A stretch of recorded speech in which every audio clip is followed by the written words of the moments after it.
साथियों नमस्कार। आज हम बात करेंगे धान की नर्सरी कैसे करते हैं और उसमें किन किन बातों का ध्यान रखना चाहिए।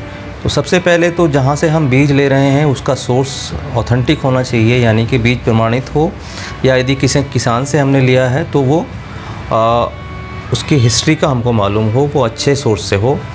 उसके बाद फिर बीज का चुनाव करते हैं, मतलब बीज हमारा कितना वाइबल है इसको टेस्ट करने के लिए नमक का घोल बनाते हैं। 10 लीटर पानी में 1 किलो नमक घोल लें, और चूँकि इसमें ग्रेविटी ज़्यादा होती है तो ये पानी थोड़ा सा गाढ़ा हो जाएगा, और जब आप बीज इसमें डालेंगे तो हल्के और टूटे फूटे बीज ऊपर आ जाएंगे और जो अच्छे बीज हैं वो नीचे रहेंगे। यहाँ एक बात का विशेष ध्यान रखें कि इसमें बीज का सिलेक्शन करने के बाद आपको कम से कम 2 बार पानी में उसको अवश्य धोना है। उसके बाद फिर करते हैं बीज उपचारित। बीज उपचारित करने के लिए जो लोग जैविक तरीके से कर रहे हैं वो ट्राइकोडर्मा 25 ग्राम ले सकते हैं 1 किलो बीज के लिए।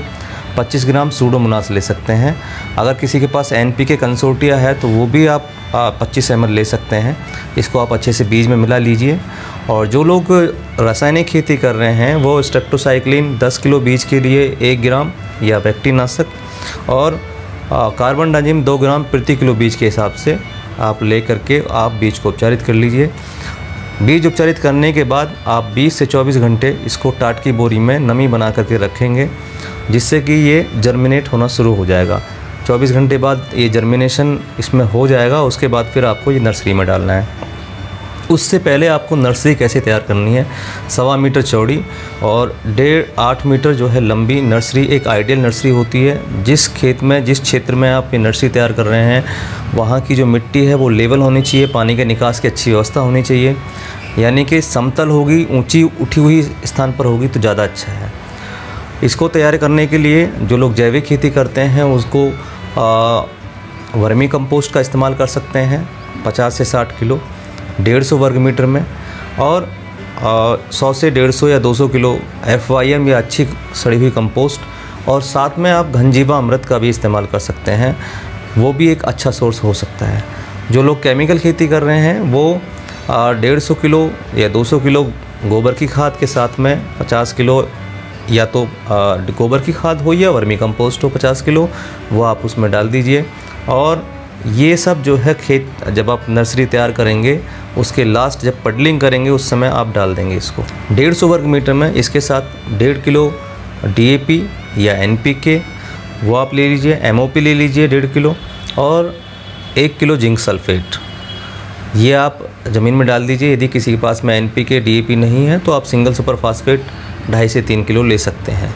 ये 150 वर्ग मीटर जगह जो है 1 एकड़ बीज के लिए पर्याप्त है, यानी कि 1 किलो बीज जो है वो 25 वर्ग मीटर में कम से कम होना चाहिए। तो 25 छिक्का 150, 6 किलो 5 से 6 किलो बीज लगता है, तो आपका 150 वर्ग मीटर में 1 एकड़ क्षेत्र की जो नर्सरी है वो तैयार हो जाएगी।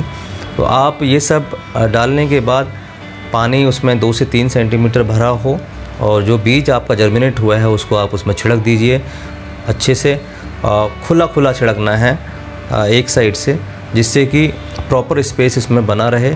तो ये ध्यान रखना है, पानी हमको 5 से 7 दिन जो है वो शुरू में हल्का पानी रखना है 1.5 से 2 सेंटीमीटर का, और ये शाम के समय हमको पानी देना है। दिन में हमको पानी भर के नहीं रखना है। यदि दिन में पानी भर कर रखेंगे तो जो छोटे पौधे हैं जर्मिनेट हुए हैं वो गर्म पानी में मरने का खतरा रहता है। तो आप शाम को पानी भरें और सुबह 5 से 6 दिन बाद में आप अपने पानी की मात्रा बढ़ा सकते हैं। नर्सरी बुआई करने के बाद आप 21 से 25 दिन की जब नर्सरी हो जाए तब इसकी आप रोपाई कर सकते हैं। इस बीच में नर्सरी में यदि कोई पीलापन है तो जैविक वाले अपना सागरिका या जो कंडों का अर्क है वो इस्तेमाल कर सकते हैं, या जीवामृत का भी आप स्प्रे कर सकते हैं। जो केमिकल खेती करते हैं वो NPK ले सकते हैं 19-19-19 उसका स्प्रे कर सकते हैं। साथ में यदि जिंक की कमी है, पत्ती पे यदि धब्बे बने हुए हैं, जंग जैसी रचना बन गई है, जिंक की डालने के बाद भी जिंक की कमी है, तो आप EDT फॉर्म में जिंक आता है वो आप डाल सकते हैं। माइक्रोन्यूट्रिएंट्स का मिक्सचर आता है वो आप स्प्रे कर सकते हैं। जो लोग श्री मेथड से कर रहे हैं वो उनका बीज और भी कम डलता है, तो उसमें आप थोड़ा सा जो एरिया है वो आप हल्का कम कर सकते हैं। यानी कि 20 ग्राम जो है वो पर स्क्वायर मीटर के हिसाब से आप नर्सरी का इस्तेमाल करें। यहाँ एक बात का ध्यान रखना है कि आपकी जो पौध है वो 12 से 15 दिन की होनी चाहिए। छोटा जब 2 पत्ती की पौध निकल आए तब जो है आप उसको रोपाई कर सकते हैं। जो नॉर्मल नर्सरी है, नॉर्मल धान है, उसमें 4 पत्ती कम से कम हो। और जब आप रोपाई करेंगे तो ऊपर की जो पत्ती हैं उनको तोड़ देते हैं, क्योंकि उसमें तना छेदक के आने के जो अंडे हैं वो उसकी टिप पर देता है। और दूसरा उसका जो फुटाव है वो भी अच्छा होता है, क्योंकि वो थिनिंग भी हो जाती है उसके साथ साथ। बाकी की बातें नेक्स्ट वीडियो में करेंगे। आपने ध्यान से सुना उसके लिए बहुत बहुत शुक्रिया। नमस्कार।